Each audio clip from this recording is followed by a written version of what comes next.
fica assim, não. Aham. Igual você falou, aluno de bacharel tem que ser tratado como bacharel, Sim. né? A gente acho que está na hora da gente começar a amadurecer para a gente poder crescer, né, no conhecimento, começar a fazer a gente pensar mesmo, deixar a gente com os neurônios fervendo, se preparar para V2. Se preparem. Aí quando eu falo se preparem, ó, você já imagina o chifre e o rabinho, né? Eu tô vendo, hein? Deus tá vendo, hein? Não vai ser tranquilo, fica tranquilo. Não vai ser nessa linha, não. Ela vai ser um pouco mais suave, tá bom? A V2. E assim, dificilmente o pessoal vai precisar fazer a V3, porque todo mundo fez a V2, todo mundo participou do fórum. Pessoal, vamos então iniciar nossa aula. Mais alguém quer falar alguma coisa? O senhor quer falar? Pastor José, quer dar algum recado para a turma? Pastor Otávio quer falar alguma coisa? Pastora Jane? Professor, não, professor, tá bom, Sim, minha tranquilo. irmã Maria, Ieda, a senhora quer falar? Pode falar. A prova, assim, eu colhi tudo que a gente falou em sala de aula, por isso que eu escolhi até o tema do Ciência comprova o poder da oração, porque foi o que nós debatemos no assunto na sala, na aula, né? E Sim, eu fui colhendo tudo aquilo, como eu falei para o senhor. Eu posso usar o que eu aprendi, o que foi falado na aula, e foi assim que eu desenvolvi o meu trabalho. Porque eu sim, gosto muito de fazer anotações, tudo que a gente fala ali, eu vou anotando tudo. sim, Aí eu fui colhendo aquilo tudo que eu anotei e fui lembrando do que a gente conversou na sala de aula. Foi até deu oportunidade para todos falarem. A Jane e o pastor Otávio também falaram. Aí eu fui colhendo tudo e foi fácil montar o trabalho. E para mim assim foi até surpreendente, porque eu não esperava essa nota. Graças a Deus que eu consegui alcançar essa nota. Mas por isso que é bom esse negócio de participação na aula, porque a gente desenvolve o raciocínio, né? E é esclarecido, é debatido ali entre os irmãos, e foi muito bom. Eu quero bem falar uma coisa, um comentário, que eu sim. tenho uma amiga que ela é missionária, ela postou umas fotos, aí quem eu vejo nas fotos? Pastor Otávio e a Jane, pastora Jane. Aí eu falei para ela, eu falei assim, Vânia, Sotero, esse aí é o pastor Otávio e a pastora Jane. Ela pegou, foi no meu privado, falou assim, sim, eles mesmo. Aí eu falei assim, nossa, eles são meus alunos de turma, colegas de turma, nós fazemos bacharel juntos. Eu achei isso muito legal, eu falei para ela, poxa, que bacana, nós Minha temos uma amiga, amiga em comum. minha amiga de anos, já amiga da Jane também, tá sempre nos Ela mora ajudando aqui. perto de mim, ela mora aqui pertinho de mim. E a gente somos amigas assim, porque eu também trabalho faço parte de um grupo de trabalho de mulheres, e ela já veio pregar para gente. Eu achei muito legal. Legal. Ó, Aproveita e pessoal, vem um dia a nos questão visitar com ela. Vou sim, que é pertinho da minha casa. Eu moro perto de vocês. a Ah, que questão bom, sabia da não. participação do aluno, Eu moro perto do Maringá, Ah, é perto. pertinho. a questão da participação do aluno, Amém. pessoal, eu faço questão do aluno participar, por quê? Para dar aula, a gente precisa se preparar. Vocês provavelmente vão estudar psicologia da educação, tá? Se não, já estudaram, então vocês vão estudar sobre Pavlov, Sigmund Freud, Watson, Piaget e outros muitos grandes homens. E a gente chegar na construção que a gente tem hoje, nas metodologias, nas ferramentas didáticas, nas técnicas de ensino, esses caras vieram ensinando muito para nós. E uma das coisas que eles ensinaram é que existem alunos que eles são auditivos, existem alunos que são visuais e existem alunos que são sinestésicos. Só que, passado o tempo, foi comprovado que, apesar de existir três estilos de aprendizagem, existe um que predomina mais, mas nós, de certa forma, exercitamos todos eles no nosso dia a dia. A gente aprende vendo, ouvindo e participando. Sinestesia está ligada à movimentação corporal, à fala do aluno, à dinâmica de grupo, a vivência do momento sob forte impacto emocional. Então, quando o aluno ele vê, ouve e fala, ele retém até 90% daquilo que ele está trabalhando. Quando o aluno só ouve, ele retém 10%. quando ele só vê, ele retém no máximo, no máximo, no máximo, no máximo 50%. Tá? Para explicar isso melhor, se vocês quiserem, a gente marca o webinário, a gente fala dos princípios lá do Sigmund Freud, iniciando os estudos da mente, do consciente, consciente, pré-consciente, e vocês vão entender melhor esses conceitos. Até quando vocês estiverem dando aula, é importante os seus alunos terem direito à fala. Mesmo que o assunto esteja fechado, é importante haver uma pausa e proporcionar ao aluno esse momento de reflexão, de participação no assunto. Tem aquele aluno assim que às vezes em sala de aula, que ele não fala muito, ele é importante, porque ele é sinestésico, então ele aprende falando, ele tem a necessidade de falar, entende, pastor Zé? Para ele raciocinar e ele aprender. Então, são princípios que a gente adquire na docência do ensino superior e no magistério, ok? É importante nós estarmos familiarizados com isso, tá? Agora vamos para a nossa aula, pessoal. Nós paramos aqui, estamos falando agora sobre as estruturas das religiões, ou de pelo menos de algumas religiões, né? Até aqui a gente falamos aí do senhor Allan Kardec, que na verdade é Leon, né? É nem Leon, eu falei Leon na semana passada, é Leon Hippolyte Rival, que é o nome dele, verdadeiro nome, porque ele acreditava, né? Ele acreditava que era a reencarnação de um poeta celta com esse nome, né? E dizia ter recebido aí uma missão de pregar um evangelho novo, né?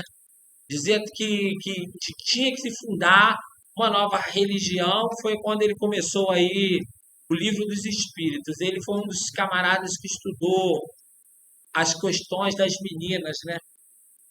Ou melhor, ele foi um dos caras que foi utilizado como base para a questão das meninas, quando a Margaret e a Kate, que tiveram lá o primeiro contato com os espíritos na casa em Del Rio Valley, né? Bom, esse movimento, pessoal, esse movimento espírita no Brasil, ele é um movimento muito, muito grande, tá? O Brasil é um país, infelizmente, muito fértil para superstições. Nós somos muito supersticiosos. Na semana passada a gente até falou sobre isso, tá? Esse movimento ele começou a ganhar força do espiritismo na Inglaterra com o necromancismo, que é a famosa consulta aos mortos, né? Ritual tanto macabro, eles davam as mãos ali, começavam a invocar, né, o espírito da pessoa morta, e aí a pessoa morta ela trazia ali uma conversa com o seu familiar, com uma intimidade, sabendo particularidades, né? Há um relato de necromancismo e uma polêmica, inclusive, na Bíblia, quando Saul vai procurar uma pitonisa ou uma necromante, né? Que é uma praticante do necromancismo, e ela vai invocar o espírito de Samuel. E aí há uma polêmica se aquele de fato é o espírito de Samuel ou se não era, porque a estrutura, né, em que as almas eram guardadas naquele momento no Antigo Testamento era outra, era o Sheol, né? Não era o Hades, não era o Geena e o Tártaro, não tinham 3 níveis, não havia seio de Abraão, né? Quem criou essa estrutura no mundo espiritual, pelo que Efésios vai dizer, é Jesus, que desce aos lugares de baixo para pregar aos espíritos em prisão e os levar para os lugares altos, né? E na ilustração, que é uma ilustração, não é uma doutrina, de Lucas 16, 19, quando ele fala sobre Rico e Lázaro, né? Ele dá a entender uma mudança na maneira de guardar as almas, né? Porque pelo Sheol, os bons ficavam junto com os ruins. Porque o que havia? Era a congregação dos mortos. pelo que o Sheol demonstra, né? Pelos que os estudos demonstram. No seio de Abraão, não. Aqueles que morrem em Cristo são conduzidos pelos anjos, nas palavras de Jesus, e aqueles que morrem sem Jesus são sepultados. Então, algo diferente. Se analisar Lucas 16, 19, a gente vai ver que o rico foi sepultado. Ou seja, ele estava definitivamente condenado a uma morte eterna. E estava num estado de sofrimento. Então, iniciou-se aí uma suposta invocação desses espíritos de morte. Como funcionava, né? Vamos dizer Professor, que... Sim, eu fiquei com uma dúvida aqui, eu estou aqui pensando. O senhor falou que essa fase essa época do... Ai, eu esqueci o nome do... Saul, Davi, Saul, essa época de Saul, Jesus ainda não tinha vindo, então não tinha ainda feito essa transformação de colocar o seio, né, o céu, as pessoas no local certo. sim, Então, as pessoas nessa época, na época de Saul, nessa época no Antigo Testamento, elas morriam e ficavam em outro lugar, que não é o mesmo lugar que hoje eles ficam. não, a Não. estrutura antes era outra. Antes que nós tínhamos era Sheol, né? Nós não temos nenhum... Mas nós não eles temos não nenhum... ficavam na terra, não, né? Não ficavam na terra, não. Eles ficavam num local. Não, Sheol é uma dimensão espiritual, como o inferno também é uma dimensão espiritual e Uhum. como as mansões celestiais são dimensões espirituais, né? Nós damos assim direcionamento geográfico dizendo que o inferno está embaixo, mas se você olhar a Terra ela não tem nem cima e nem embaixo, vai depender da posição geográfica que você tiver no planeta. Então, assim, Certo. o inferno não tem uma posição geográfica. O que o inferno é? Uma dimensão espiritual. O que o Sheol era? Uma dimensão espiritual. Qual era a diferença do Sheol e do seio de Abraão? E o inferno que nós temos hoje? É porque no Sheol, todos viviam no mesmo lugar. Todos os mortos No mesmo ficavam lugar. no mesmo lugar. Sendo bons ou maus, tá? Certo. Eu não Certo. sei explicar se em estado de sono ou se é inconsciência. Isso eu não sei explicar. A gente precisa Porque tem aprofundar nesse tema. porque tem uma passagem na Bíblia que Lázaro, né, fala com Abraão, né, pedindo um pouco d'água. Quer dizer, eles estavam próximos, né? Então, já agora na nova estrutura, que é a estrutura que Jesus ele proporcionou, né? Vou abrir aqui uma página no Word aqui. Vou tentar fazer uma ilustração aqui para a gente entender esse assunto aí legal, tá? É mais ou menos isso daqui, ó. Antes, quem morria, vamos dizer assim, ele vinha para cá. Ô, meu pai, esse mouse não está me ajudando muito não, mas a gente vai conseguir, peraí. Tenha um pouquinho só de paciência, tá, pessoal? Vai dar tudo certo. Tudo bem. Nesse caso, então, quando Abraão, que era amigo de Deus, morreu na congregação dos mortos. Sim. Só que haviam repartições ali, né, no Sheol. Então, antes morria um homem, morria uma mulher. O que a Bíblia ela dá a entender, tá? Qual é o entendimento que se dá ali? Eu vou falar do Sheol, que era isso aqui, ó. Sheol, ele quer dizer o quê? Congregação dos mortos. Tem um mapa, pessoal. Eu vou pegar esse mapa aqui e vou mostrar para vocês, tá? Que é o plano divino através dos séculos. Esse mapa, ele vai ilustrar bem isso. Aqui, tem que abrir ele numa posição boa. Para eu conseguir acessar ele. Aqui, ó. Aqui nós temos, ó. Inicialmente, ó. O mundo antigo, ó. Aqui embaixo. Hoje eu quero conseguir dar um zoom, ó. O mundo antigo, ó. Nós tínhamos o Sheol. Ok? O Sheol era o lugar que todos os homens iam. Ok? Entendi. Que é um mundo invisível, né? De regiões dos mortos. Efésios vai dizer que Jesus ele foi aos lugares baixos. Se eu não me engano, é Efésios capítulo 4, pessoal. versículo 7. Vamos conferir? Alguém pode abrir aí para a gente se aprofundar aí? Efésios capítulo 4, versículo 7. Pelo que está apontando aqui no mapa, eu acho que é esse. Quem achar pode ler para a gente aí, pessoal. Tirar essa dúvida aí, que isso é importante, tá, gente? Esse mapa... Doutor, Sim, Efésios 4, 7. Vê se é isso aí. mas a cada um de nós a graça foi dada segundo a medida do dom de Cristo. Vai lendo até o 11. Pelo que ele diz, quando subiu ao alto, levou cativo o cativeiro e deu dons aos homens. Aham. Agora que ele ascendeu, que é senão o que também descendeu, primeiro as partes inferiores da terra. Aquele que desceu é também o mesmo que subiu acima de todos os céus para cumprir todas as coisas. E ele mesmo deu alguns para apóstolos, alguns para profetas, alguns para evangelistas, alguns para pastores e professores. Tem uma tradução que vai dizer que ele pregou para os espíritos em prisão. Vou tentar ver se eu acho aqui nas minhas Bíblias aqui. Essa que eu li foi a 1611, King James. Aham.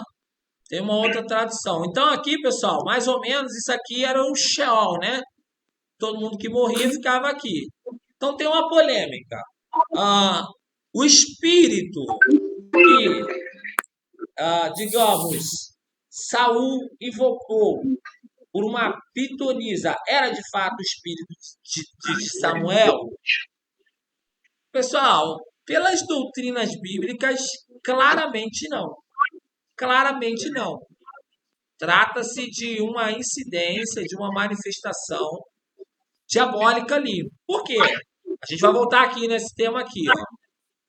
Por quê? O que a gente vai ver aqui no slide, que quando eram praticados esses rituais de necromancismo, os familiares, eles inclusive traziam particularidades da vida. A pergunta é, como esses familiares traziam essas particularidades?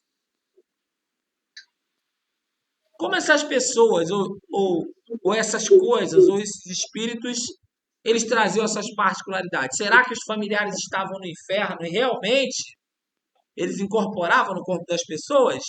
Qual é a opinião de vocês, gente? Pode falar, pastor José. Eu tinha, você sabe, apareceu uma prima, que ela fazia isso daí. Eu tive um irmão que ele faleceu, foi esfaqueado. Aí minha mãe entrou em contato com essa minha prima, e ela foi lá para casa fazer esse tipo de trabalho aí. Ela se incorporou e falava como se fosse meu irmão falando através da boca dela. E minha mãe estava centro espírita, né? E acreditou. E a gente também, como é leigo no assunto, também achava que era verdade. Mas quando a gente chega o conhecimento realmente da verdade, a gente vê que aquilo ali era algo diabo mesmo. O Jodete está dizendo aqui que é uma manifestação demoníaca. E os irmãos aí? Qual é a opinião dos irmãos? É interessante que Saul achou que fosse Samuel, né? Ele até, não sei se tem uma Bíblia que eu li, que ele fala assim, mas parece, é Samuel. Não sei se era o som da voz, era o jeito, não sei, a forma de falar era parecida. Ele achou que fosse, né? O espírito, né? Que ele fala de espírito de Samuel, né? Mas eu acho que é porque o demônio limita, né? A pessoa, para enganar, né? Para enganar, para fazer com que a pessoa realmente acredite que não é um demônio, é aquele espírito que a pessoa quer falar, quer conversar, entendeu? Aí eles devem imitar, né? Deve ser assim, uma coisa assim bem feita, né? Porque o demônio, né? Ele está também visualizando tudo, né? Eu acho que ele faz uma imitação daquela pessoa, do som da voz, do jeito, não sei, deve ser uma coisa assim. Uhum. Pessoal, assim, vamos parar e vamos analisar a questão do necromancismo, tá? À luz do que Jesus falou. Hoje, ainda, pastor José, se faz isso. Eu vi isso dentro da casa da minha esposa. Semana passada aqui eu dei um relato do que a gente viveu. Nosso namoro, noivado, e graças a Deus vencemos, somos casados hoje, né? Pela misericórdia, temos a nossa família abençoada. Mas, pelos relatos que Jesus ele vai dar nessa ilustração do Lázaro, ele vai mostrar a impossibilidade de um espírito retornar para a terra. Ele vai mostrar a impossibilidade de um espírito ruim ir até o céu hoje, inclusive, e ele vai mostrar a impossibilidade de um espírito bom ou um anjo ir ao inferno sem a autorização dele. Ele vai mostrar. Olha só, pessoal, vamos analisar esse texto. Ora, havia um homem rico e vestia-se de púrpura e de linho finíssimo e vivia todos os dias resgaladamente, de maneira esplêndida. Havia certo mendigo, só uma adenda, tá? O cara não foi para o inferno porque ele era rico, tá, gente? É porque suas riquezas não honravam a Deus. Havia um mendigo chamado Lázaro que jazia cheio de chagas à porta daquele, ou do mendigo, ou do rico, né, na verdade. E o mendigo desejava alimentar-se com as migalhas que caíam da mesa do rico, e os próprios cães vinham a lamber-lhe as chagas. Aconteceu que o mendigo morreu e foi levado pelos anjos para o seio de Abraão. Já mudou, olha, perceba isso. E foi levado para os anjos, para o seio de Abraão. Olha que coisa interessante, hein? E morreu também o rico e foi sepultado. A gente não vê nem foi conduzido pelos anjos para o inferno. A gente vê literalmente sepultado. Eu não vou entrar nos originais aqui, para a gente não perder muito tempo aqui. E no Hades, ou no inferno, segundo essa tradução que a gente está usando aqui, ergueu os olhos estando em tormento e viu ao longe Abraão e Lázaro no seu seio. Abraão, uma representativa de fé, né? Ou de pai da fé, né? Isso pode ser um símbolo de Jesus, pode ser um símbolo de Deus, ou pode ser um símbolo do próprio conforto recebido pela palavra estando na eternidade. Agora, olha que coisa interessante. E clamando, disse: meu pai, ou melhor, pai Abraão, tem misericórdia de mim. Manda Lázaro mandar que molhe na água a ponta de seu dedo e me refresque a língua, porque eu estou atormentado nesta chama. Uai. Característica física, sede. Aqui a gente já tem uma coisa complicada. Porque pela tricotomia humana, nós vamos ver que quem sente as dores, de acordo com a antropologia humana teológica, as dores do homem não estão no corpo, estão na alma. Porque um corpo morto, quando você corta ele e faz uma autópsia, ele sente alguma coisa? Porque aquele corpo está morto. E o que a gente estudou é que o corpo é nada mais, nada menos do que um receptório para o homem ele ter um contato com o mundo físico. Não é possível estar num corpo num ambiente metafísico se nós não tivermos um metafísico. Um mundo à base de carbono se nós não temos um corpo de carbono. Foi uma norma que Deus estabeleceu, uma lei física e espiritual. Só que o que dá a entender aqui nesse texto, analisando com calma, é que as características do corpo vão para a alma. Quando o cara vai no inferno, ele está atormentado e ele está sentindo sede. Mas espera aí, a água não é para a gente cuidar do nosso corpo, dos nossos rins, para os nossos órgãos funcionar bem? Olhando friamente o texto, tá? Sem entrar no original. Aí a gente poderia entrar no contexto original, pegar outras traduções e tentar entender melhor isso aqui. Mas, a princípio, o entendimento que traz é isso.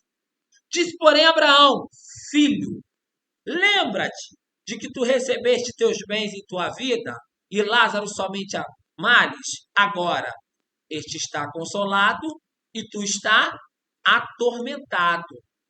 Aí começa o rico. Ele disse, está posto um grande, não é Deus falando, né? Está posto um grande abismo entre nós e vós, de sorte que os que quisessem passar daqui para vós não poderiam, nem tampouco os que de lá passar para cá, ou do inferno para o céu, também não poderiam. Aí vem o rico. Rogo-te, pois, ó Pai, que mandes a casa de meu pai, pois eu tenho 5 irmãos, para que lhes dê testemunho, a fim de que não venham também parar neste lugar de tormento. Olha só, ele está dizendo, me deixa ir lá, deixa eu falar com meu pai, deixa eu falar com meus irmãos. A necromancia diz que invoca o espírito de um morto, certo? Até então, vocês estão conseguindo me acompanhar, pessoal? Sim. Até então Sim. está fazendo sentido a leitura do texto? Ou alguém quer fazer algum comentário? Ok, então. Aí ele vai dizer o seguinte. Deus disse a Abraão. Ele tem quem? Moisés. Moisés é a representação de toda a lei. E os profetas, algumas traduções deles têm Moisés e Elias, que é a lei e os profetas. Olha só, que os ouçam, ou ouçam-nos. Se alguém não quer vir parar no lugar que você está, que dê ouvido a Moisés e aos profetas. Isso ele falando da palavra, tá? Vamos lembrar que o Novo Testamento ainda não havia sido construído. Jesus ainda está no contexto que o Antigo Testamento é a base para o seu ensino, tá? Não que o Novo Testamento não valha, não confunda as coisas. E disse ele, não, pai Abraão, mas se alguém dentre, olha só, se algum dentre os mortos fosse ter com eles, eles se arrependeriam ou arrepender-se-iam. Porém, Abraão disse, se não ouvem a Moisés e aos profetas, ou seja, se eles não têm crédito, não põem crédito na lei, na história dos profetas, reis de Israel, se eles não creem na Bíblia, tampouco vão acreditar ou acreditarão, ainda que algum dos mortos ressuscite e vá lá falar com eles. Pelo que Jesus está ensinando aqui, essa prática do necromancismo, no momento que aquela entidade se manifesta com, vamos dizer, propriedade de passados, com sentimentalismo, dizendo que ama, falando das características, a gente vê que é uma manifestação demoníaca.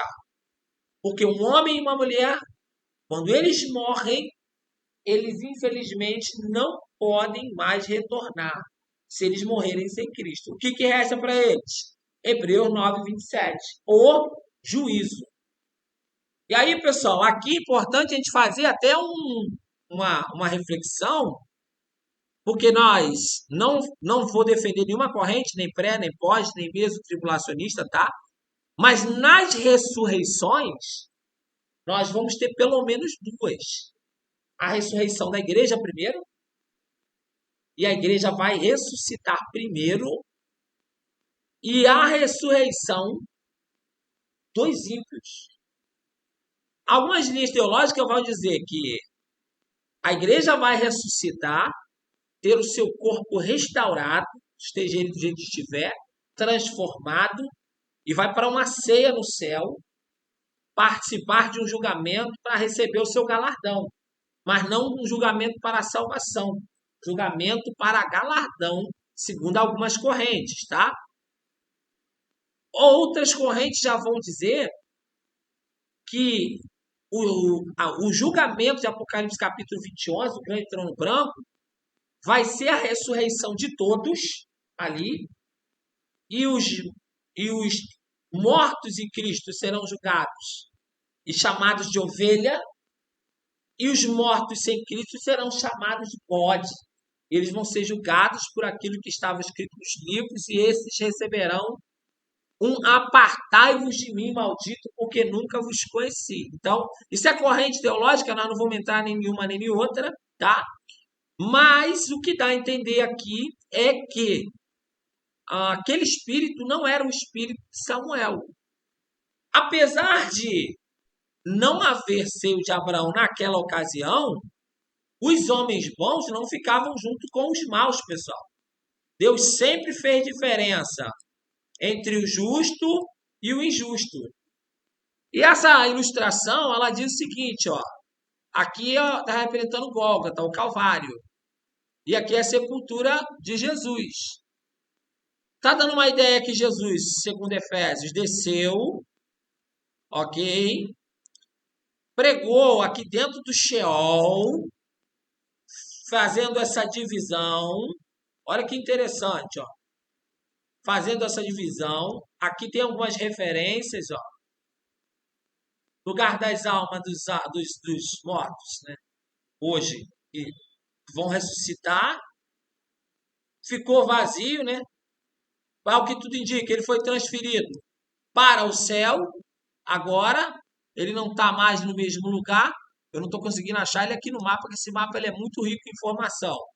Mas ele não está mais aqui. E o Hades, que é o Sheol, o lugar das almas dos mortos não salvos. E, pessoal, nós temos, pelo menos, pessoal, 3 tipos de inferno, tá? Ó, esse aqui é o Hades, hoje, que é onde estão os homens em prisão. O tema aí, ó, Apocalipse, capítulo 20, versículo 11, falando da ressurreição, até o 16, e Lucas 16, 19, tá baseado nisso, tá? Ai, meu Deus, toda hora ele tira o zoom. Aí, pessoal, nós temos a segunda repartição, que é a mais perigosa, que é o poço do abismo. É a prisão dos anjos decaídos, aqueles que caíram lá com Lúcifer. Isso é abaixo do inferno, isso aí? Digamos, é um nível de prisão mais profundo. Porque não dá para a gente dar uma localização geográfica para o inferno. Mas professor, no caso dos anjos decaídos, eles não estão soltos, então, junto com Não, os demônios. existe uma atuação de demônios. Existe uma atuação de demônio na Terra, que são as potestades do ar, né? Alguns desses demônios, mas há uma contenção, um trabalho de Deus, uma guerra espiritual em conter essas forças malignas aqui aprisionadas. Se Satanás não fosse solto na Terra hoje, pessoal, pisar dele na Terra iria destruir a Terra todinha. Só a planta do dedão do pé dele. Professor? Sim. Esse poço do abismo que o senhor está ilustrando aqui é como se fosse o Tártaro? Correto. A palavra Tártaro, que aparece lá em Apocalipse capítulo 9, versículo 21. O anjo que clama, diz que cai uma estrela do céu, e essa estrela bate no céu, pá! E esse meteoro bate na terra, né? Vamos dizer assim, na ilustração de Apocalipse, e é aberto o poço do abismo, né? Ele traz as chaves do inferno ali, e é aberto o poço do abismo. E esses demônios começam a atormentar os homens. A Bíblia fala que o tormento deles era semelhante ao tormento dos escorpiões, né? Que, inclusive, na grande tribulação, ou na tribulação, dependendo da corrente, aquele que estiver presente, tá? Independente de corrente, não vai poder ser morto, mas vai ser atormentado por 6 meses. Porque ali tem uma citação de não fazer mal, nem ao alface, nem a erva do campo, e nem aos homens que têm o símbolo da marca de Deus na testa.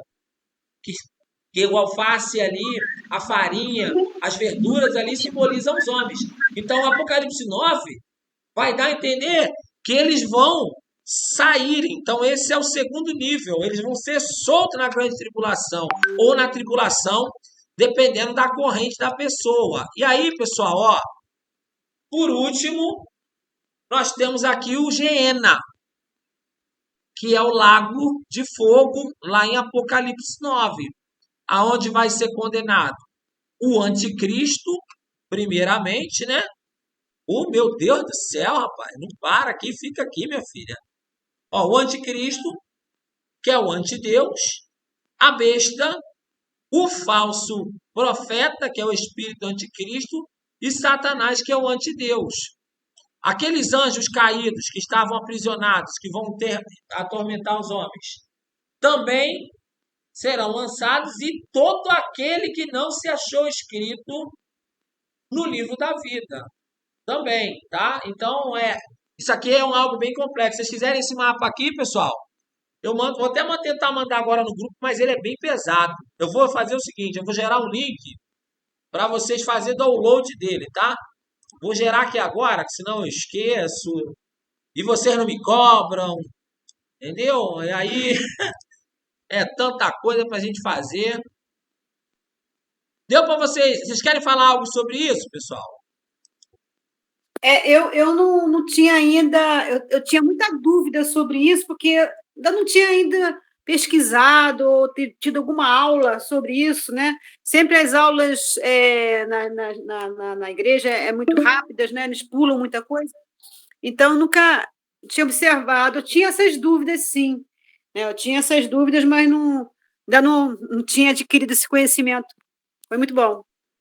Interessante isso. Interessante. Bom, A igreja da superficial, né? Superficial na igreja. Mas no vejo o que a gente está vendo aqui, também não tinha. esse mapa é um mapa muito bom. Esse mapa tem um livro, tá? O nome desse livro é O Plano Divino através dos séculos. É claro, pessoal.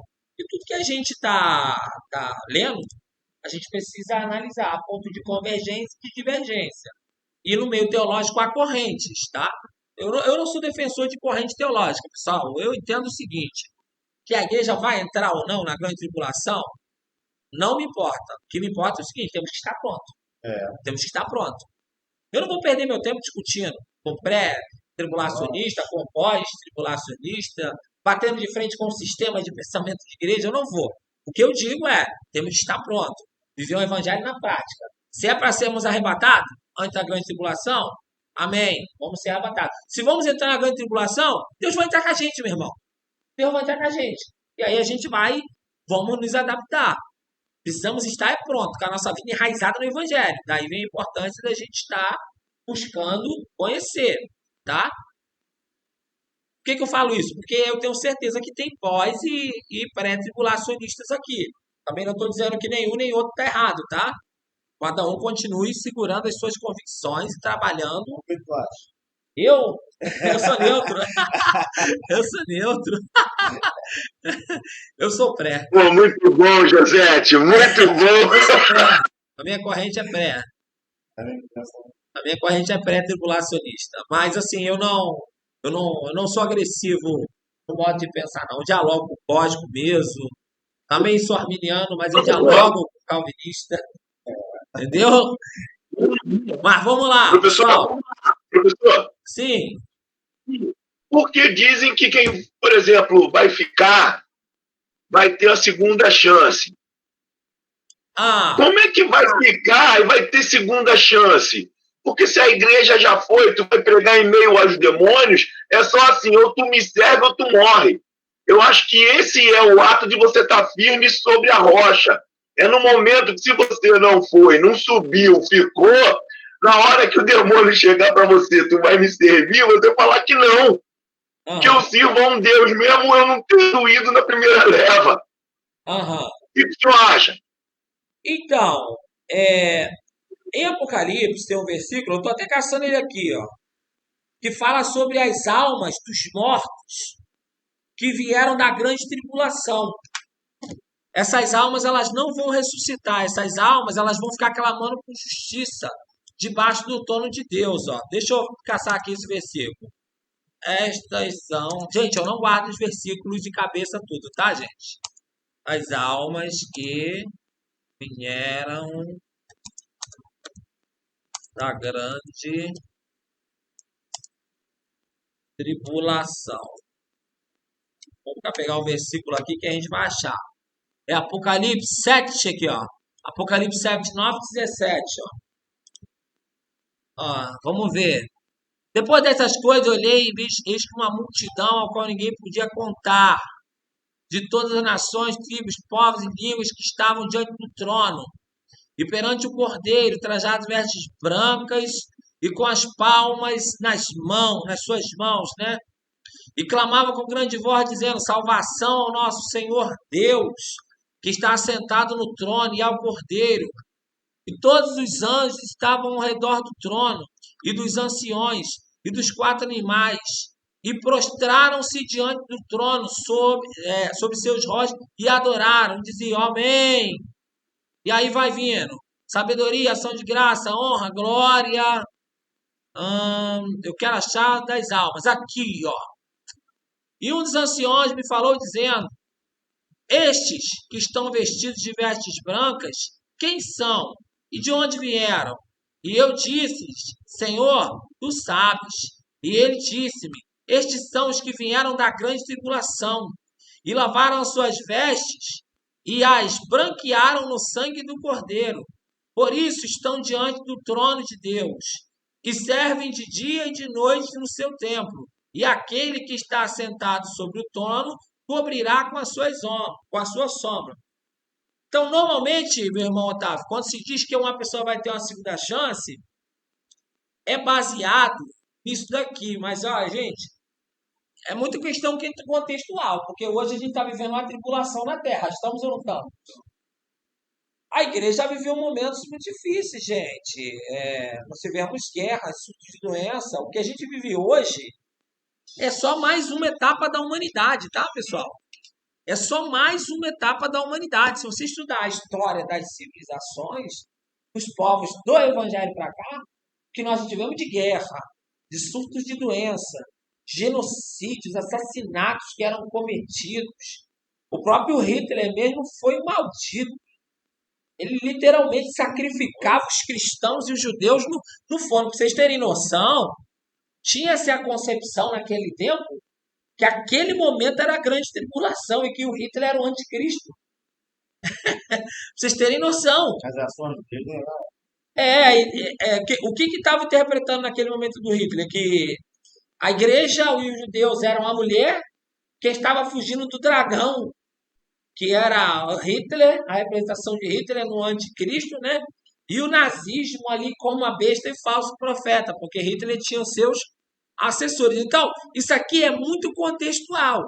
Esses homens que estão diante do trono de Deus podem ser pessoas que, por exemplo, como estão na China, morrendo, como na África, morrendo, que estão vivendo uma tribulação nas suas vidas. Não necessariamente está falando de uma grande tribulação, uma questão escatológica.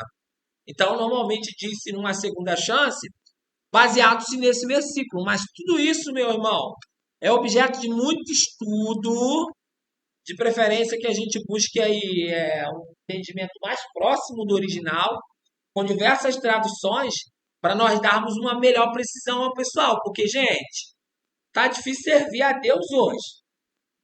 Vamos pensar num contexto pré-tribulacionista, respeitosamente aos pós. Hoje está difícil. Imagina depois na grande tribulação. Agora vamos pensar num contexto pós-tribulacionista. Estão com dificuldade de servir a Jesus hoje. E quando ninguém conseguir comprar nada? E quando ninguém conseguir vender nada? Então, meu irmão, o que a pessoa tem que estar é preparada. E olha, gente, eu venho analisando, eu sou da área contabilista, tá? Sou técnico em contabilidade. Voltei para a área, graças a Deus. Estamos aí orando ao Senhor, porque dá para pintar uma possibilidade de fazer o exame de suficiência e pegar o CRC. E o que eu estou vendo é o mundo sendo desestabilizado anualmente. Um ano é uma doença, um ano em uma guerra, as moedas do mundo se desvalorizando, tá? Criando-se uma nova modalidade de pagamento revolucionária que fez com que todos nós cadastrássemos biometria facial e digital, que é o tal do Pix. Hoje a gente tem a Receita Federal no Brasil com o monitoramento de toda a nossa movimentação financeira, acreditando a gente ou não, quem é contador, aí se tiver algum aí, se eu tiver errado, pode me corrigir. Tanto que esse ano na Instrução Normativa 2060, quando você vai fazer a declaração de imposto de renda, tem a tal da declaração lá pré-preenchida, que já importa todos os dados do cidadão, inclusive os rendimentos e os bens de direito que estão no nome dele. E olha só o que estão se falando. Estão se falando agora no Pix internacional. Nós toma isso aqui, pessoal, ó, de uma moeda única. E tu sabe que quando nós tivermos uma moeda única, nós tomamos isso aqui de um governo único. E se nós tivermos uma moeda única e um governo único, nós teremos uma única religião.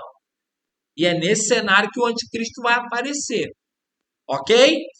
Mas só um comentário, só para a gente, já que a gente entrou nesse assunto. Me perdoem até ter saído aqui do tema, tá, pessoal? Alguém Vai quer falar acabar, alguma coisa professor. sobre isso? Vai acabar a aula. Oi? Já vai acabar? Já vai cair já? Caiu. Caramba, caiu rápido. Voltando a gravar a aula aqui, tá? O que nós temos aqui no cristianismo? Sim, Professor, sim. antes de gravar a aula, eu queria fazer umas perguntinhas, Pode fazer, né? minha irmã. Fazer assim, tirar umas duvidazinhas. O Seol e o Seol. O Seol, o purgatório, diz, que eu li, né? Que é uma purificação que as pessoas ainda vão alcançar salvação. Isso é do catolicismo. Eu Correto. creio que isso é uma coisa que não é certa. Porque se a gente não alcançar a salvação aqui, como que a gente vai para o purgatório para purificar, para melhorar, para depois alcançar a salvação depois da morte? Eu queria que o senhor me explicasse isso, para eu entender um pouquinho mais. Nós vamos Que até falar sobre diferença isso tem no do futuro. Seol e o Seol? Nós vamos o Seol falar mais e o sobre outro isso nome. no futuro, tá? O que é o purgatório? Oi? O purgatório ele é fruto de uma má interpretação de um livro apócrifo. É um livro chamado Macabeus, na Bíblia de Jerusalém. Segunda Macabeus, capítulo 2, se eu não me engano, 12, versículo 42, vai relatar a história dos guerreiros de Macabeus, da dinastia Macabeus, né? Macabeus não era nem um sobrenome, era porque eles eram conhecidos como martelo. Então a palavra martelo era Macabeus, né? Por quê? Porque eles enfrentaram o Império Grego, o Império de Alexandre o Grande e conseguiram a independência. Enfrentaram os medos persas depois da reconstrução de Israel, do templo, depois daquele contexto de Malaquias ali, período interbíblico. Israel teve um governo próprio por 200 anos. Israel não respondeu a nenhum império, mas já não era mais Israel, já era a Filistina, né, a Palestina. E esses homens que morreram, minha irmã, na guerra, defendendo a alienação de Israel, eles foram encontrados imagens de ídolos, né, nas suas roupas. E aí um dos sacerdotes de Macabeus recebe uma oferta para oferecer holocausto pela alma desses homens mortos, porque eles eram homens bons, apesar de serem idólatras. Desse pensamento surgiu a doutrina do purgatório na Igreja Católica Apostólica Romana. Qual a diferença do Sheol para o purgatório? É porque Sheol, no Antigo Testamento, ninguém sabia. Ninguém saía, era a congregação dos mortos. Tá? O purgatório não. Se a senhora for lá e pagar uma indulgência, vamos supor hoje sua alma do seu familiar estiver lá no purgatório, e a senhora for lá fazer uma oferta de 100 mil reais, a senhora vai tirar a alma do seu ente querido do purgatório. Isso foi, inclusive, o que levou Martinho Lutero a se revoltar. contra o sistema na época da igreja cristã, que era a Igreja Católica Apostólica Romana, onde veio a reforma protestante, tá? Então a diferença dos dois basicamente são essas. Mais alguma Tá bom, pergunta? professor. Obrigado, não, entendi. É claro que essa doutrina não é verdadeira, tá, minha irmã? E olha, pelo que entendemos na Bíblia, a alma do homem vai para o céu ou vai para o inferno, tá, gente? E, gente, É, deixa eu eu dizer entendo isso aí. deixa eu dizer uma coisa aqui de maneira bem clara. As obras, elas não contribuem para a salvação. Entenda isso. A salvação não é pelas obras. Isto não vem de nós. Isto é dom de Deus. Mas a maneira como nós convivemos, ou as nossas boas e mais obras, pode nos ajudar a não tomar posse da salvação que Deus planejou para a gente, tá? É muito perigosa a afirmativa de que as obras elas não influenciam na salvação. Em que sentido que as obras não influenciam na salvação? Por mais que eu e você, nós aqui, ó, venhamos fazer algo para Deus, nunca chegará perto do que Jesus fez por nós. Jamais será superior. Então, eu jamais poderei me justificar por aquilo que eu faço, mas aquilo que eu faço pode me levar a me condenar.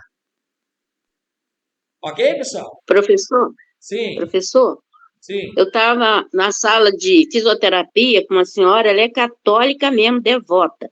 Então, lá na sala, né, de fisioterapia, todo mundo conversa, fala, entendeu? Um com o outro. Então, essa senhora estava revoltada por causa do evangelho. Ela falou que ela é uma católica, ela faz as obras, faz tudo de bom.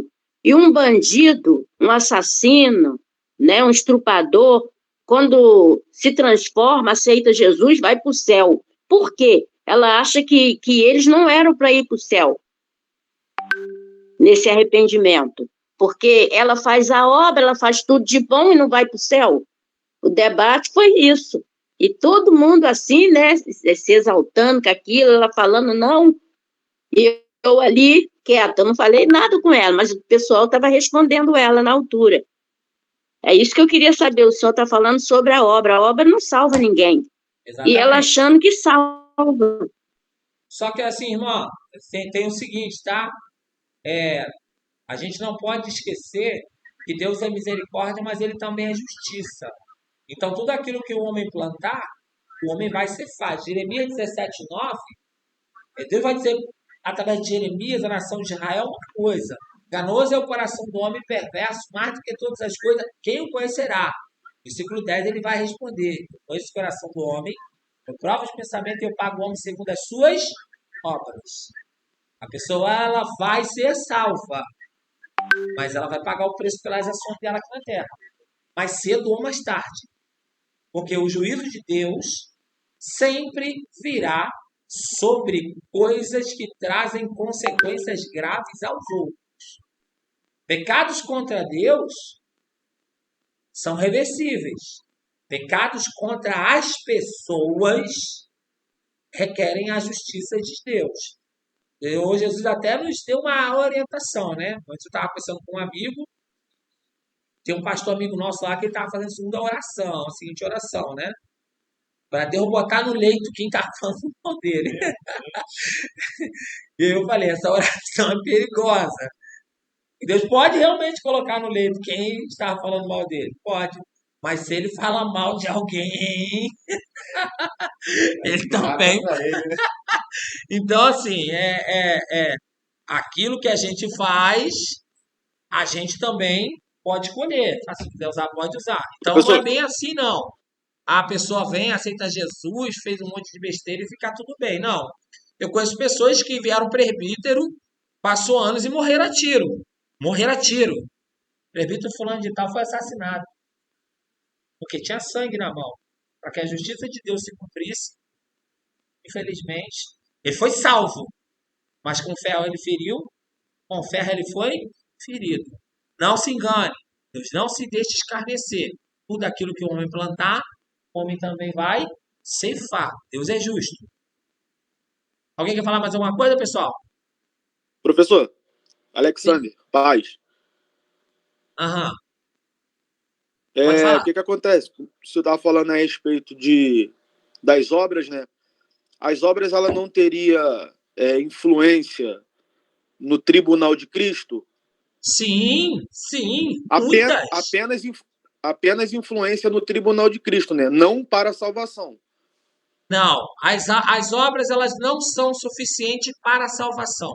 Como eu disse, por mais que a gente faça alguma coisa, nunca vai ser o suficiente, porque o que foi feito por nós foi maior.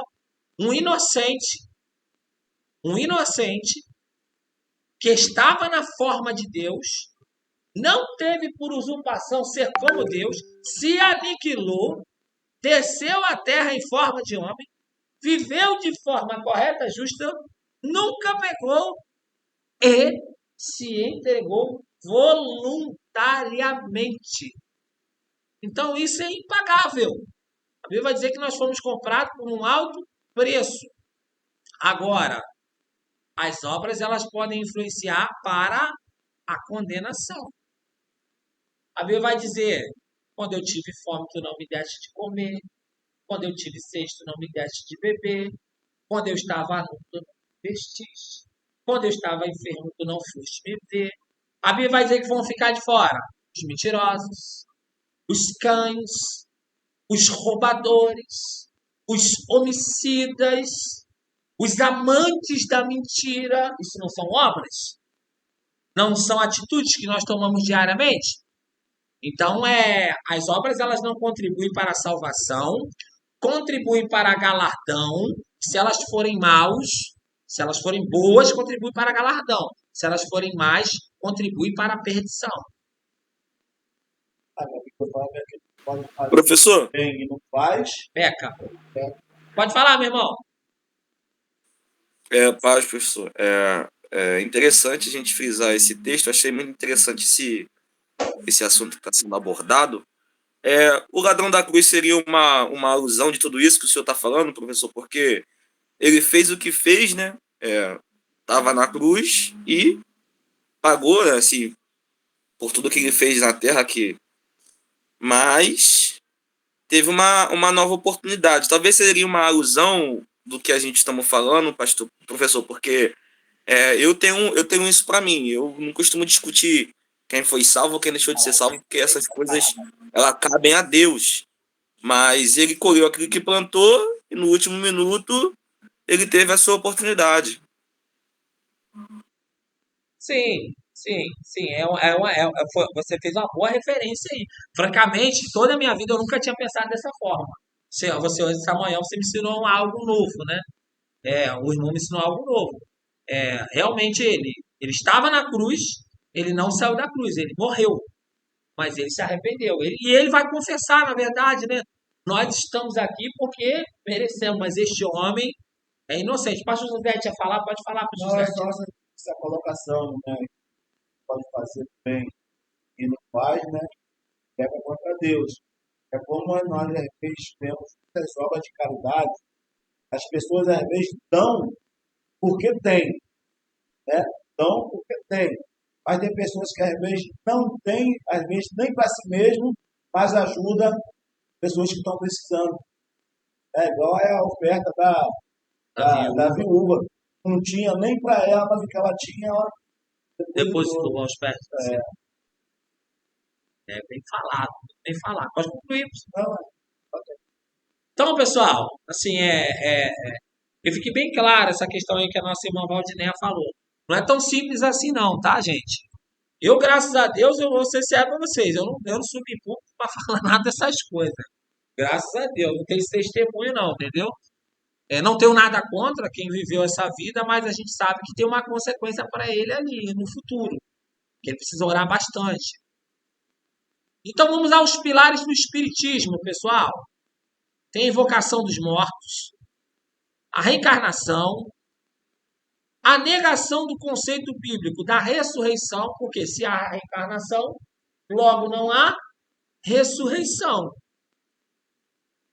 Aí, as ideias diversas, antibíblicas sobre Deus, muitas ideias equivocadas sobre Deus, e distorção das doutrinas bíblicas da salvação. Para vocês terem uma ideia, uma das coisas que eles vão falar é que João Batista era Elias reencarnado. Ó. As outras bases do Espiritismo: invocação de pessoas falecidas, hipnose de reencarnação. Vamos usar uma técnica de hipnotismo, e essa técnica de hipnotismo vai trazer a pessoa e a morta ao seu corpo, e essa pessoa ela vai falar para mim o que eu ouvi e eu vou te falar.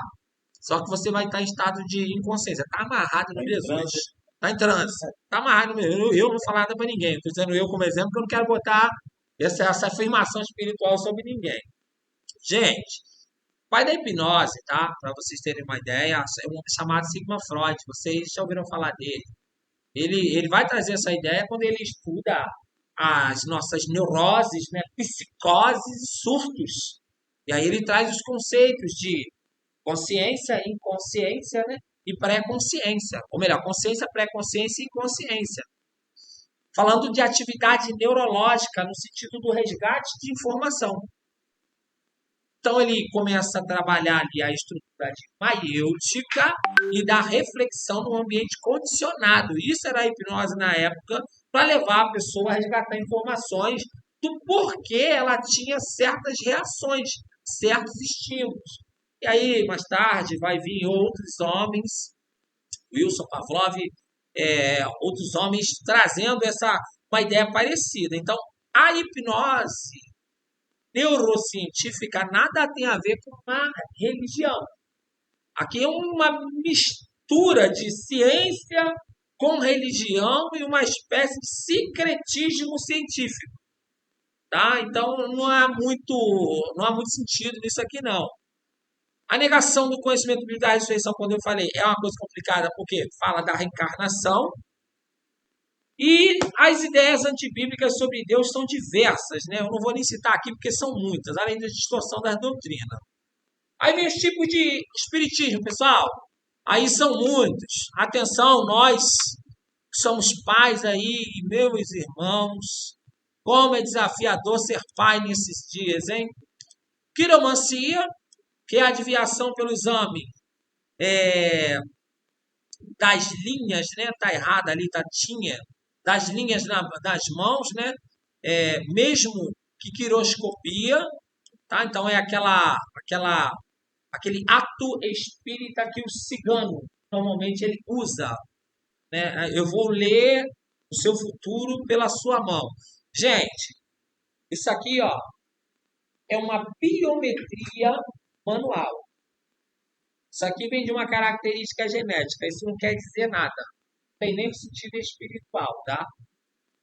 Falando de modo científico e de modo religioso. O que tem aqui? Uma assinatura genética que pode ser identificada hoje. Tanto em mim como nos meus filhos. Eu estava estudando ontem, site Detran. O Detran está exigindo quem teve amputação de algum dedo refazer a habilitação. Perdão, gente, a carteira de identidade. Nós vamos ter a nova carteira de identidade agora. E a nova carteira de identidade ela vai ter uma validade, que ainda está sendo discutida. Porque de tempo em tempo vai precisar ser feito um recadastramento nas nossas linhas faciais, nas nossas biometrias dos dedos, e vai cadastrar a palma da mão também. Porque às vezes atrapalha, machuca alguma coisa, as digitais perdem características. Então eles vão anotar até as cicatrizes que tem. Então isso aqui nada tem a ver. Isso aqui é uma coisa que mostra que cada indivíduo tem uma identificação que é única dele. E nenhuma digital é igual a outra. Incrível! Incrível! Nem facial e nem manual. Incrível isso. Aí vai vir a outra, que é a cartomancia, que é a adivinhação que se faz pela decifração das combinações das cartas ao jogar. Essa aí é muito usada pelas cartomantes rezadeiras no passado, né?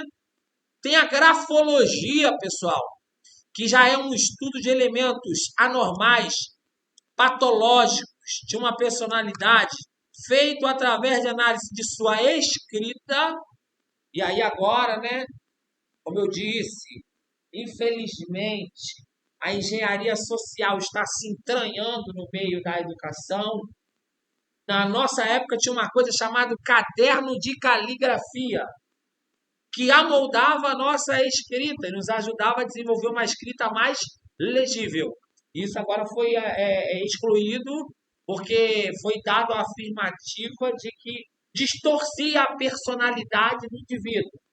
Por quê? Porque pelo estudo da grafologia é possível perceber se a pessoa aperta muito a caneta, se ela escreve de muito suave, se a letra dela está deitada para um lado ou para o outro, o perfil que ela tem, se ela tem um perfil ao narcisismo.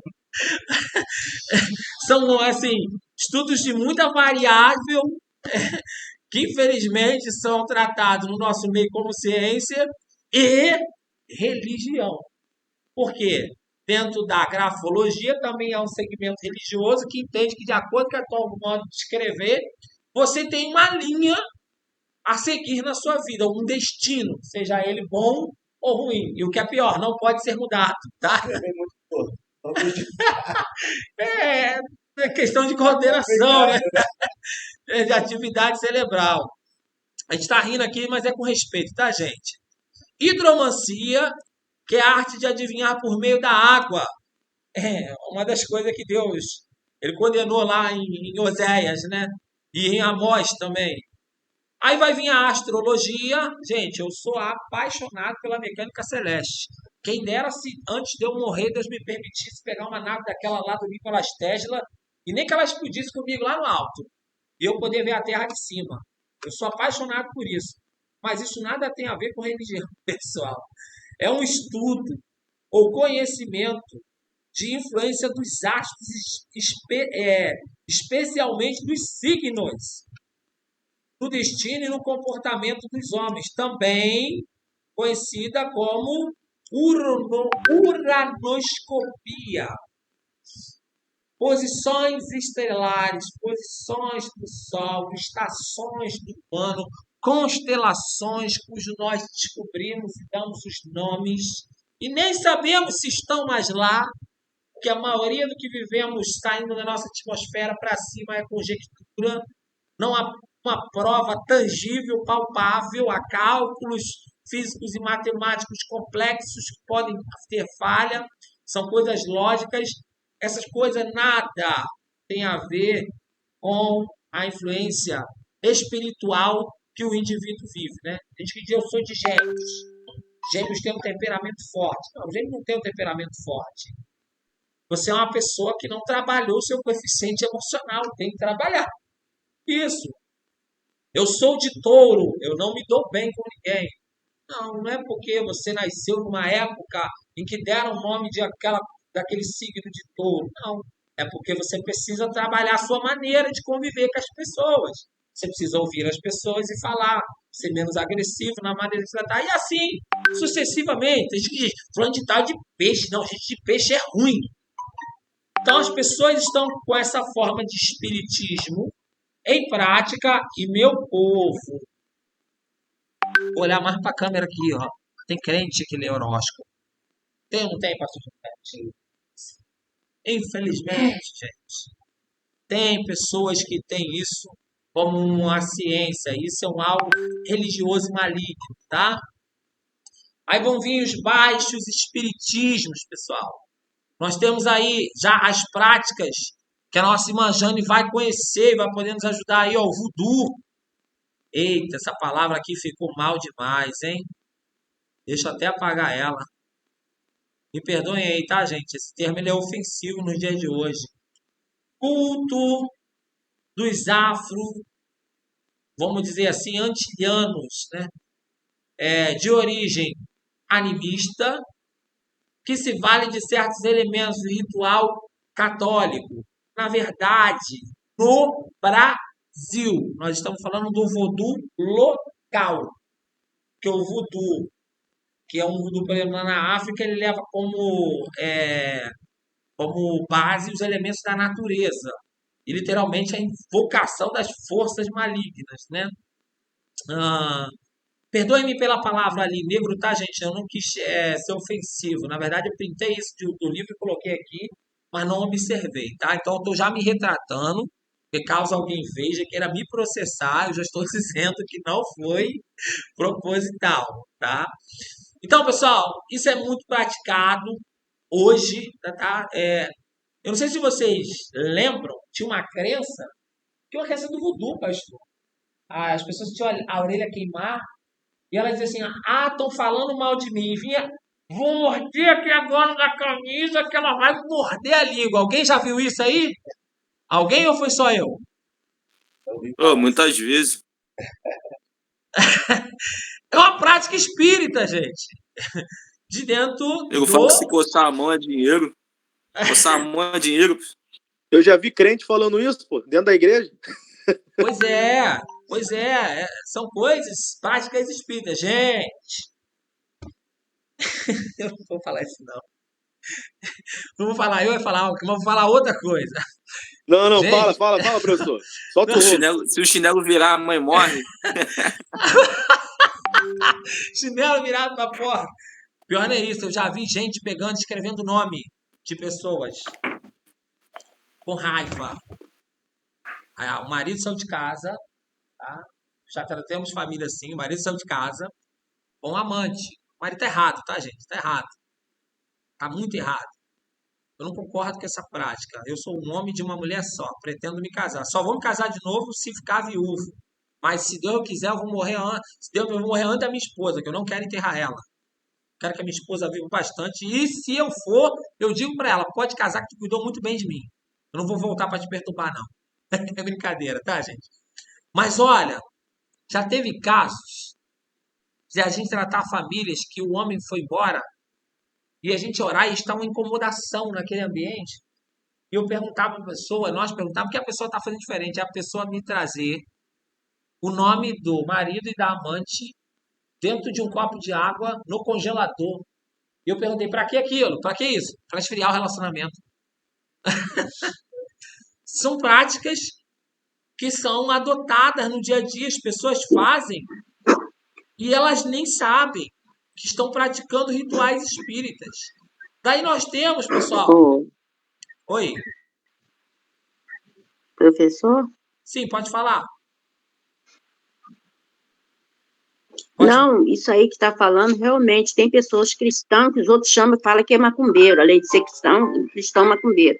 Eu tenho uma colega que ela coloca o nome das pessoas dentro de uma vasilha com mel. Deixa eu falar uma coisa, senhora, não usa esse termo macumbeiro, não, porque ele é ilegal, né? Usa adepto do culto afro-brasileiro, para ninguém enquadrar a senhora nem a gente no crime de discriminação religiosa. Mas pode continuar. Ela coloca... Então, ela coloca o nome das pessoas quando ela quer que a pessoa volte. Ela tinha um companheiro que foi embora. Então, ela colocou o nome dele no mel, ela é cristã, e botou dentro da gaveta. E o cara voltou, o companheiro dela voltou para ela. Quer dizer que ela está seguindo 2 senhores ao mesmo tempo. Isso é evangélica. Agora vai querer um certo. Aí, pastor, eu vou ficar de molho no mel uma meia hora aí com o nome da minha esposa. Oi. Olha aí, ó. Olha o que eu digo aí, ó. Macumbaria gospel. É bem complicado. Eu vou, a briga gospel. Essa aula eu vou botar lá no link privado, tá? Para ninguém ter acesso a ela, apesar de estar no YouTube. Só quem tem o link. Não divulga isso para fora não, tá, gente? Só fica entre a gente essa aula aqui. Isso mesmo, professor, que eu não ia falar nada mais, porque é tudo gravado, já fiquei preocupada, que eu falo algumas coisas, né? Não, fica à vontade. Não é para ser falado. O link, olha só, tudo que eu hospedo lá no YouTube, que a gente faz nas aulas, é privado. Você pode ir lá no meu canal, não tem nenhum vídeo desses que a gente faz listado. Ele não aparece. Só quem pode acessar é quem tem o link, tá? E qual é a ideia? Depois que a gente terminar essas aulas, eu vou excluir esses vídeos. Porque eu estou usando provisoriamente o meu canal no YouTube lá, claro, para vocês se inscreverem, né? Para gerar público. Tô brincando, é porque a gente não está conseguindo gravar aqui pelo Fight App, tá? Mas podem ficar tranquilo que está guardado o material. Pode falar. Esse trabalho aí com mel é chamado de abelha rainha? Sei lá, meu irmão. Não sei, não conheço, não. Esse trem, não. Então, pessoal, ó, tem a Umbanda também, que foi uma das linhas que a nossa irmã Jane falou. Tem a Quimbanda. Eu não vou entrar nos rituais, não, tá? E a famosa Macumba, tá? Que hoje não pode mais ser chamado de Macumba, né? Tem que ser chamado de culto afro-brasileiro. É crime hoje usar esse termo Macumba. Tem termos que a gente tem que evitar hoje, tá? E tem os espiritismos científicos também, pessoal. Dentro do meio científico, existe uma coisa chamada autoespiritismo. Espiritismo ortodoxo ou espiritismo profissional ou simplesmente espiritualismo. A gente tem aí, isso aí, inclusive, como sociedade, né? Por exemplo, a LBV, rapaz, Legião da Boa Vontade. Não digam que vocês já viram um comercial da LBV fazendo trabalho com uma determinada igreja. Não vamos fazer isso aqui, não vamos falar disso para lá. E aí, pessoal, dentro das linhas do espiritismo científico, nós temos o ecletismo, que é um sistema filosófico dos que não seguem sistema algum, escolhendo de cada um uma parte. Aquilo vamos dizer que for melhor. Uai, mas tá ligado no carregador. Espera aí rapidinho, gente. Deixa eu mudar de tomada aqui. Ih! Que coisa, hein, pastor? Tá ali embaixo também, ó. Tem um ali?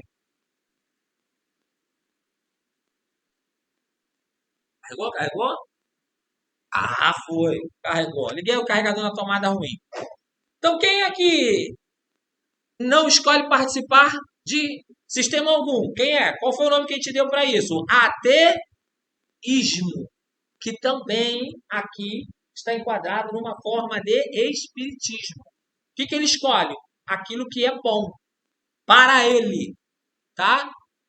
A gente tem, pessoal, também aí dentro do espiritismo, o famoso esoterismo, né? As coisas esotéricas, que são as doutrinas ou as atitudes que o espírito que preconiza, né?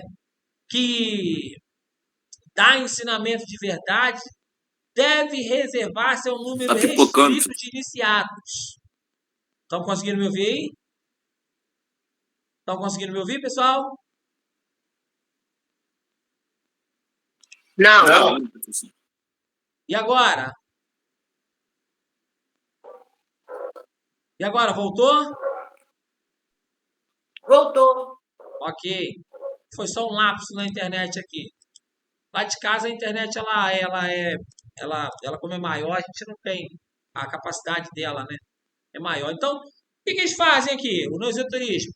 Tem um número de pessoas escolhidas. Oi? Oi, minha irmã? Professor, tá travando. Estão fazendo um trabalho para a internet não prosseguir. Eu não?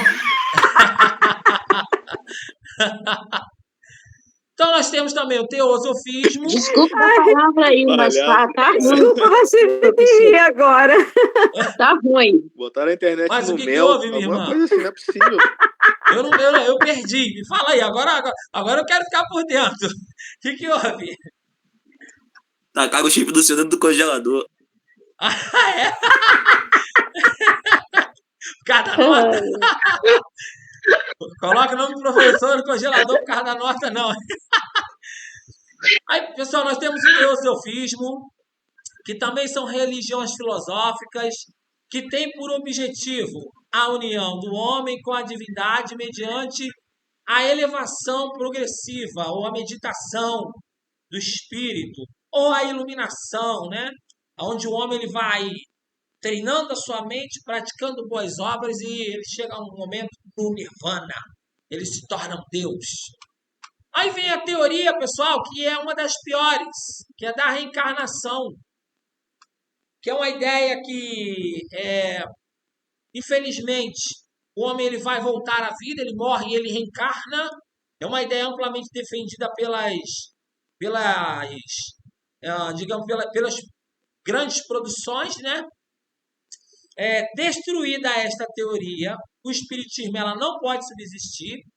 Sobre o assunto, Allan Kardec escreveu que a reencarnação fazia parte dos dogmas judaicos. Olha só, sob o nome de ressurreição. A ressurreição é a volta da alma e o espírito à vida corporal, mas em outro corpo. Olha só, formando para ele, para a ideia dele, né? Que é formado para ele na ideia dele, né? Que nada tem em comum com o antigo. E aí, esse era o Evangelho segundo os Espíritos. Qual era a ideia? A ressurreição que a Bíblia trata, que é a alma e o espírito voltando para o mesmo corpo, ele diz que não, que essa ressurreição é a reencarnação e a alma e o espírito vão voltar no novo corpo. Inclusive, ele vai usar como base, tá? Ó, procurando dar sentido bíblico à absurda teoria da reencarnação, Allan Kardec lança a mão do capítulo 3 de João, para dizer que Jesus ensinou sobre a reencarnação. Jesus disse o quê? Tu és Elias que havia... na verdade, Elias já veio e vocês não o reconheceram. E aí entenderam os discípulos que Jesus estava falando de João Batista. Então ele vai dizer que João Batista é o Elias reencarnado, Allan Kardec. Os tradutores da obra do Allan Kardec, o Evangelho segundo os Espíritos, usaram a versão da Bíblia do padre Antônio de Figueiredo, são várias traduções, né?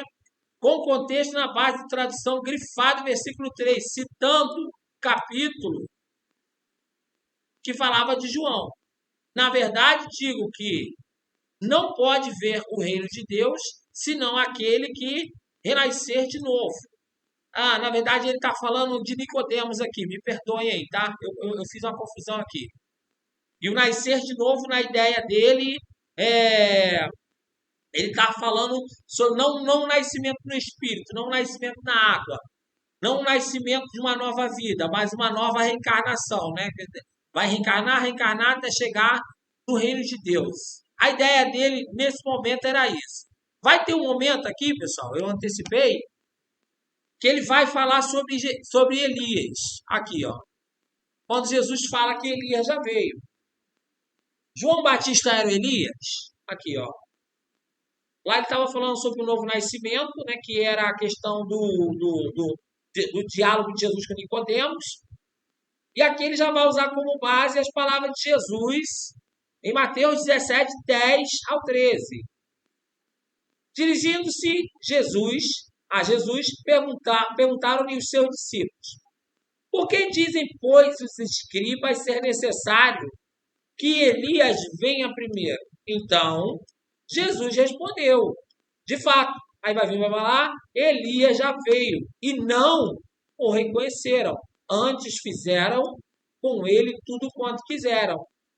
Então os discípulos entenderam que eles falavam a respeito de João Batista.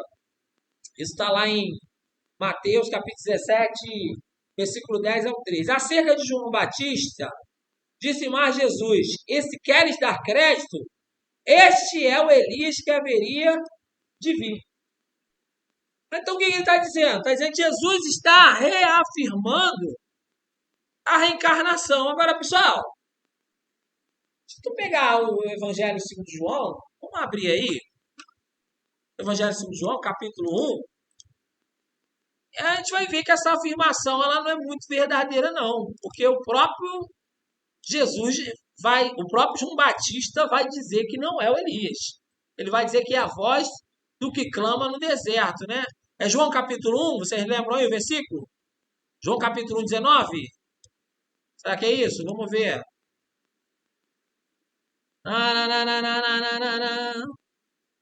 Estão procurando aí, pessoal? Aqui, ó. Eles disseram-lhe e perguntaram, então, quem és? Não, é mais em cima, ó. Este é o testemunho de João, quando os judeus mandaram de Jerusalém sacerdotes e levitas para que lhes perguntasse: quem és tu? E confessou, olha só, a primeira coisa que a gente vai ver, ó. E confessou e não negou: eu não sou o Cristo. Primeiramente, já falou logo, não sou Cristo, hein? Porque Cristo quer dizer Messias. A palavra Messias quer dizer ungido em hebraico. Cristo quer dizer ungido em grego. Então, Cristo era o título daquele que viria para remir Israel. Então, ele já disse, eu não sou o Cristo. Versículo 21. E perguntaram-lhe então, que és tu Elias? E ele disse, não sou. És tu um profeta? E respondeu, não. Eles disseram, pois, não, se tu não é o Cristo, se tu não é Elias, se tu não... Que raio que tu é então? Para darmos resposta àquele que nos enviou, a dizer, de ti mesmo, eu sou simplesmente a voz do que clama no deserto. Sabe o que vocês têm que dizer para quem enviou para você? Quem me enviou vocês? Endireitai os caminhos do Senhor, como disse o profeta Isaías. Como disse o profeta Isaías. E os que tinham sido enviados eram 2 fariseus. Tomaram-lhe uma lapada firme de João Batista. Entende, pessoal? O próprio João Batista vai dizer que não é o Elias. Outra questão, pessoal, para nós meditarmos aqui, tá? Hoje eu estou com a mente um pouco melhor. Eu descansei pouco, mas estou com a mente um pouco melhor. Olha só, Hebreus. Abre aí, Hebreus. Capítulo 9. Versículo 27. Abre aí para acompanhar aí, gente. Eu acho que é isso, hein? Eu acho que é. Vou botar aqui bem grande, ó. E como os homens está ordenado morrerem, a Bíblia vai dar número. Olha, uma vez.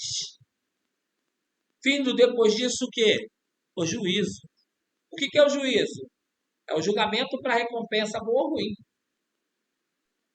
É assim, se a gente consegue desestruturar a teoria da reencarnação num tópico religioso, numa conversa sobre religião, nós conseguimos alcançar a pessoa. Tá? Eu vou parar por aqui, pessoal, porque já são 11h18, eu não nem vi a hora passar e vocês não falam nada, né? Já ia falar agora. Tem compromisso. Bom, Eu já falei muito hoje, professor. Eu já estou tentando achar a tela aqui que vocês estão. Achei.